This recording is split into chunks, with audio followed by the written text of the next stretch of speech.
Hello guys, welcome to my YouTube channel the nursing show.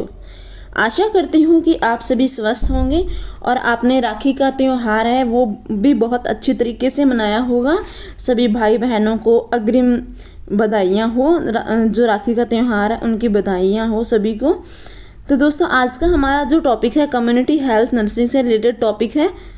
एक और इसके साथ मैं जानकारी देना चाहूँगी कि जो 29 तारीख यानी 29 अगस्त को जो नोटिफिकेशन जो भर्ती की लिस्ट आई थी, डीवी लिस्ट आई थी, जो नर्सिंग ऑफिसर की डीवी लिस्ट आई थी, उनमें जिन भाई और बहनों का नाम आया है उनको भी बधाइयाँ हो बहुत बहुत। और जिनका नाम नहीं आया है वो भी मैं चाहती हूँ कि आप कोई भी होपलेस ना हो, आगे कंटिन्यू तैयारी करते हैं, क्योंकि नर्सिंग में रिलेटेड बहुत सारी भर्तियाँ आती है, उसमें किसी में से आपका सिलेक्शन हो ही जाएगा। तो दोस्तों, आज का वीडियो हमारे लिए बहुत ज़्यादा इम्पोर्टेंट है।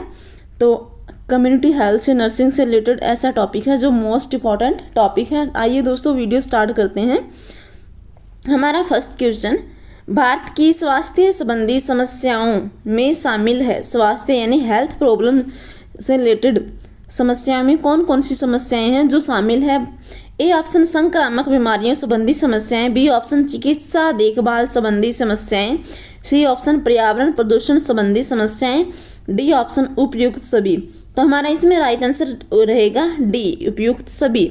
यानी कौन कौन सी संक्रामक बीमारियां, यानी वे डिजीज जो एक किसी व्यक्ति को हो गया है, कोई भी पर्सन को हो गया है और वो क्या है किसी दूसरे पर्सन में, हेल्दी पर्सन में ट्रांसफ़र हो जाए तो उसको संक्रामक बीमारी बोलते हैं। उनसे संबंधित समस्याएं आमतौर पर भारत में पाई जाती हैं।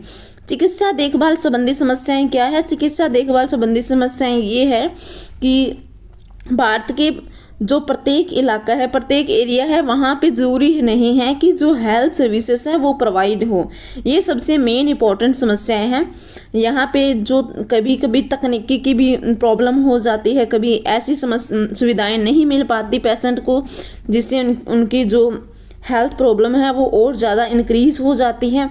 इससे संबंधित समस्याएं भी भारत में पाई जाती है।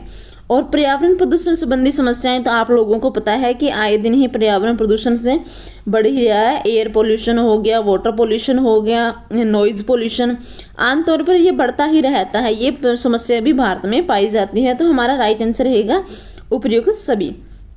हमारा नेक्स्ट क्वेश्चन, हमारे देश में स्वास्थ्य संबंधी समस्याओं का कारण क्या है? पहले तो हेल्थ प्रॉब्लम था, अब इसका कारण पूछा जा रहा है कि कारण क्या है।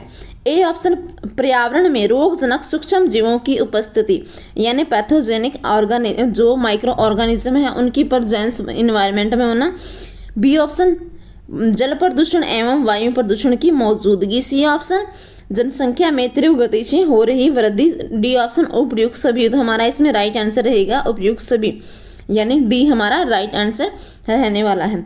सबसे मेन कोज पूछा जाए कि इन तीनों सब मेन कोज है, उसमें सबसे मेन कोज कौन सा है? जो स्वास्थ्य संबंधी समस्याएं हैं उनमें सबसे मेन कोज ये है, यानी जो पॉपुलेशन है उनमें जो ग्रोथ हो रही है तीव्र गति से, यानी बहुत तीव्र गति से ग्रोथ हो रही है, वो क्या है सबसे मेन कारण है।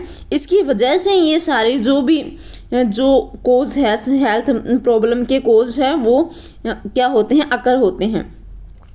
हमारा नेक्स्ट क्वेश्चन, निम्न में से संक्रामक बीमारी का उदाहरण है, यानी कौन सी इनमें से कौन सी है जो संक्रामक बीमारी है? संक्रामक बीमारी कौन सी होती है जो किसी एक व्यक्ति एक पर्सन को में हो गई है, वो क्या होती है दूसरे पर्सन हेल्दी पर्सन में ट्रांसफ़र हो जाती है, उसको क्या बोलते हैं? संक्रामक बीमारी, कम्युनिकेबल डिजीज, इन्फेक्शियस डिजीज बोलते हैं। A option tuberculosis, B option leprosis, C option diarrhoeal disease और D option all of above. तो इसमें हमारा राइट आंसर रहेगा आल, यानी डी हमारा राइट आंसर रहेगा, क्योंकि ये सभी जो ट्यूबरक्लोसिस है वो और लेप्रोसी, डायरियल डिजीजेज है, ये सारे क्या है एक इन्फेक्शियस डिजीज़ है, कम्युनिकेबल डिजीज़ है या संक्रामक डिजीज़ के एग्जाम्पल हैं। तो हमारा राइट आंसर इसमें डी रहेगा। हमारा नेक्स्ट क्वेश्चन क्या है? देश में तेजी से हो रही जनसंख्या वृद्धि के प्रभाव में कौन कौन से कारण शामिल है? यानी जनसंख्या की तीव्र गति से वृद्धि हो रही है, उनके कारण में शामिल क्या है? ए ऑप्शन गरीबी और बेरोजगारी, बी ऑप्शन जीवन स्तर में गिरावट, सी ऑप्शन बढ़ता हुआ शहरीकरण, डी ऑप्शन उपयुक्त सभी। तो हमारा इसमें राइट आंसर क्या रहने वाला है? इसमें भी हमारा राइट आंसर रहने वाला है डी, यानी जनसंख्या वृद्धि हो रही है तो उसके प्रभाव क्या क्या है, हमारे जो देश में जनसंख्या वृद्धि हो रही है उनके उसका प्रभाव हमारे देश में किस तरह से इफेक्ट डाल रहा है, क्या कारण है। तो इसका हमारा राइट आंसर क्या रहेगा? उपयुक्त सभी, यानी गरीबी भी बढ़ रही है, बेरोजगारी भी बढ़ रही है, जीवन स्तर में गिरावट आ रही है और शहरीकरण भी बढ़ रहा है। शहरीकरण कैसे बढ़ रहा है कि जो लोग हैं जो पॉपुलेशन इन जो ग्रोथ हो रही है उसमें जो लोग हैं क्या करते हैं, जो रोज़गार की तलाश में, ऑक्यूपेशन की तलाश में क्या करते हैं, गांव से शहर की ओर पलायन कर जाते हैं। तो इससे शहरीकरण में वृद्धि होती है, इसलिए शहरीकरण भी बढ़ रहा है। तो हमारा राइट आंसर इसमें उपयुक्त सभी रहेगा। हमारा नेक्स्ट क्वेश्चन, निम्न में से कौन सा राष्ट्रीय स्वास्थ्य कार्यक्रम 1953 में आरंभ किया गया? बहुत ज़्यादा इंपॉर्टेंट, अक्सर ये क्वेश्चन पूछा गया है। ए ऑप्शन राष्ट्रीय मलेरिया नियंत्रण कार्यक्रम, बी ऑप्शन राष्ट्रीय कुष्ठ रोग नियंत्रण कार्यक्रम, सी ऑप्शन राष्ट्रीय क्षय रोग नियंत्रण कार्यक्रम, डी ऑप्शन है रिवाइज राष्ट्रीय क्षय रोग नियंत्रण कार्यक्रम। तो हमारा इसमें राइट आंसर क्या रहेगा? राइट आंसर रहेगा ए हमारा राइट आंसर रहेगा। राष्ट्रीय मलेरिया नियंत्रण कार्यक्रम कब स्टार्ट किया गया? 1953 में। आपसे क्वेश्चन ऐसे भी पूछा जा सकता है।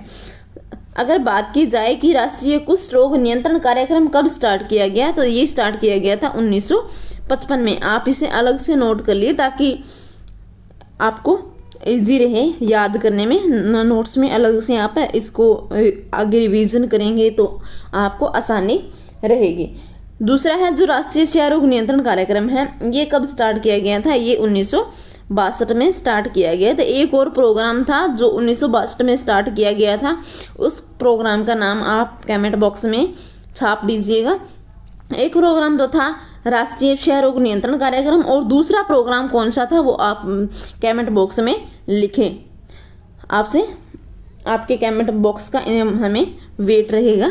डी ऑप्शन में जो रिवाइज राष्ट्रीय क्षय रोग नियंत्रण कार्यक्रम है ये कब स्टार्ट किया गया? इसका भी अक्सर एग्जाम में पूछा जाता है। ये स्टार्ट किया गया था 1993 में। 1993 में स्टार्ट किया गया था। तो हमारा इसमें राइट आंसर क्या रहेगा? ए हमारा राइट आंसर रहेगा।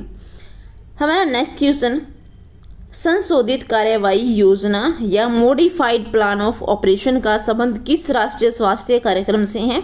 बहुत ज़्यादा इंपॉर्टेंट है, अक्सर ये भी एग्जाम में पूछा गया क्वेश्चन है। ए ऑप्शन राष्ट्रीय मलेरिया नियंत्रण कार्यक्रम, बी ऑप्शन राष्ट्रीय कुष्ठ रोग नियंत्रण कार्यक्रम, सी ऑप्शन राष्ट्रीय क्षय रोग नियंत्रण कार्यक्रम, डी ऑप्शन रिवाइज राष्ट्रीय क्षय रोग नियंत्रण कार्यक्रम। तो हमारा इसमें राइट आंसर रहेगा राष्ट्रीय मलेरिया नियंत्रण कार्यक्रम है, जो उसका संबंध किससे है? मॉडिफाइड प्लान ऑफ ऑपरेशन से संबंधित है। तो हमारा इसमें राइट आंसर क्या रहेगा? ए हमारा राइट आंसर रहेगा। हमारा नेक्स्ट क्वेश्चन क्या है? मल्टी ड्रग थेरेपी का संबंध किस रोग से के उपचार से है? मल्टी ड्रग थेरेपी का संबंध किस रोग के उपचार से है? मल्टी ड्रग थेरेपी यानी इसको एमडीटी, कभी कभी क्वेश्चंस में ऐसे भी पूछा जाता है कि एमडीटी के फुल फॉर्म क्या है, एमडीटी का जो रोग का संबंध है वो किससे है। तो आपको एमडीटी भी याद रखना चाहिए। एमडीटी तो आपसे पूछे तो आपको आंसर देना है मल्टी ड्रग थेरेपी। तो इसका किस रोग से है? A option tuberculosis, B option malaria, C option leprosis, D option goitre. तो हमारा इसमें राइट आंसर रहेगा लेप्रोसिस से संबंधित है, यानी इसको हिंदी में बोलते हैं कुष्ठ रोग, यानी कुष्ठ रोग से ये संबंधित है एमडीटी। अगर बात की जाए कि एमडीटी में कौन कौन सी दवाइयाँ की दी जाती है, इसमें मेन इंपॉर्टेंट दवाइयाँ हैं। पहले है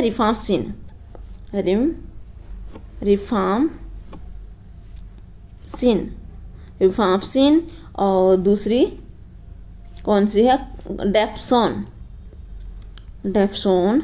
तीसरी है क्लोम्फाजेमिन।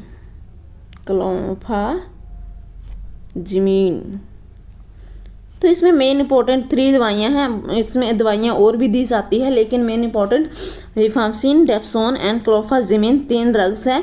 एमडीटी है, उसके उपचार में एमडीटी उसका जो लेप्रोसी है उसको 2 भागों में डिवाइडेड किया जाता है, मल्टी और पॉसी। इसके तहत इसका क्या किया जाता है, पेशेंट का इलाज किया जाता है मल्टी और पोसी में डिवाइडेड करके।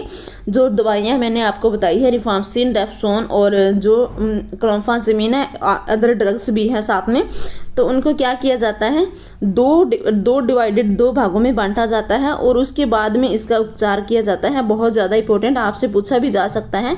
अगर बात की जाए कि ट्यूबरक्लोसिस से संबंधित कौन सी थेरेपी है, ट्यूबरक्लोसिस से संबंधित थेरेपी है डॉट्स।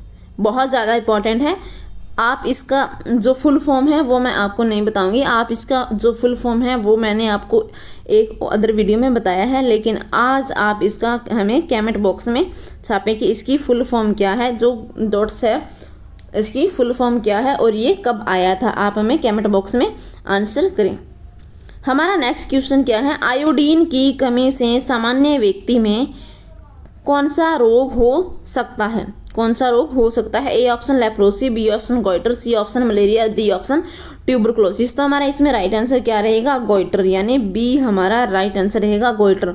गोइटर को और क्या बोला जाता है, घेंगा रोग के नाम से बोला जाता है, घेंगा रोग या गलगंड के नाम से भी इसे बोला जाता है। अब इसके जो गोइटर रोग है इसको नियंत्रित करने के लिए एक प्रोग्राम भारत सरकार ने चलाया था, उसका नाम क्या है, आयोडीन अलपता विकार नियंत्रण कार्यक्रम। आयोडीन अलपता विकार नियंत्रण कार्यक्रम, ये भी भारत सरकार ने चलाया था। आपसे क्वेश्चंस ऐसे भी पूछा जा सकता है कि आयोडीन की कमी को नियंत्रित करने के लिए कौन सा कार्यक्रम चलाया गया है, तो आपको आंसर देना है आयोडीन अलपता विकार नियंत्रित कार्यक्रम चलाया गया था। हमारा राइट आंसर इसमें बी रहेगा।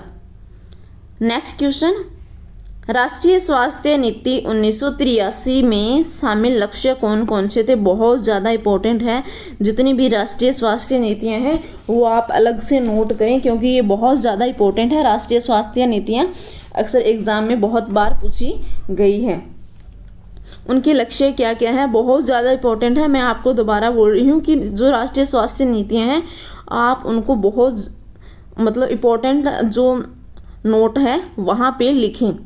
ए ऑप्शन में सकल जन्म दर को वर्ष 2000 तक 12/1000 तक लाना। बी ऑप्शन शिशु मृत्यु दर को वर्ष 2000 तक 60/1000 तक लाना।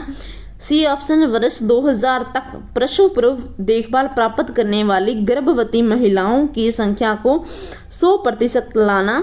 और डी ऑप्शन है उपयुक्त सभी। तो हमारा इसमें राइट आंसर क्या रहेगा, उपयुक्त सभी, यानी डी ऑप्शन हमारा राइट आंसर रहेगा। इसको रिवाइज किया गया था, कब रिवाइज किया गया था, ये क्वेश्चन से भी पूछा जाता है कि जो राष्ट्रीय स्वास्थ्य नीति है 1983 उसका रिवीजन किस वर्ष में किया गया था? आपका आंसर रहेगा वर्ष 2002 में इसका रिवीजन किया गया। वर्ष 2002 में इसका क्या किया गया, रिवीजन। अक्सर एग्जाम में पूछा गया क्वेश्चन है, आप इसे अलग से नोट करें। हमारा नेक्स्ट क्वेश्चन, राष्ट्रीय स्वास्थ्य नीति 2002 यानी उसका रिवीजन किया गया था 1983 है। जो राष्ट्रीय स्वास्थ्य नीति उसका रिवीजन किया गया था, तो उसका 2002 में रिवीजन किया गया था और उसके लक्ष्य है वो भी अलग रखे गए थे। पहले अलग थे लेकिन इस नीति में उसके लक्ष्य अलग रखे गए थे। बहुत ज़्यादा इंपॉर्टेंट है, 2002 नीति है, वो भी अक्सर एग्जाम में पूछी गई है। तो इसके लक्ष्य के कौन कौन से महत्वपूर्ण बिंदु थे, क्वेश्चंस पूछा जा रहा है। राष्ट्रीय स्वास्थ्य नीति 2002 के लक्ष्य में कौन कौन से महत्वपूर्ण बिंदु थे? ए ऑप्शन 2005 तक पोलियो एवं याज का उन्मूलन करना। बी ऑप्शन वर्ष 2007 तक HIV एवं एड्स की वृद्धि दर 0 तक लेकर आना। सी ऑप्शन वर्ष 2000 तक मातृ मृत्यु दर को कम कर 100/1,00,000 तक लाना। डी ऑप्शन उपयुक्त सभी। तो हमारा इसमें राइट आंसर क्या रहेगा, उपयुक्त सभी, यानी डी हमारा राइट आंसर रहेगा। आप ये सारे जो लक्ष्य है ये अलग से नोट करें ताकि आपसे क्वेश्चंस ऐसे भी पूछा जा सकता है कि वर्ष 2007 तक HIV एवं एड्स की वृद्धि दर 0 तक लेकर आना किस राष्ट्रीय स्वास्थ्य नीति का लक्ष्य था? तो आपको आंसर देना है राष्ट्रीय स्वास्थ्य नीति 2002 का लक्ष्य था।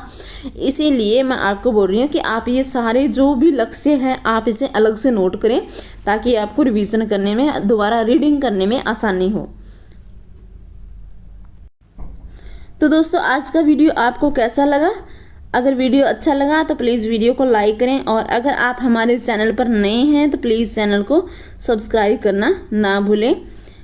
और वीडियो के एंड तक बने रहने के लिए धन्यवाद।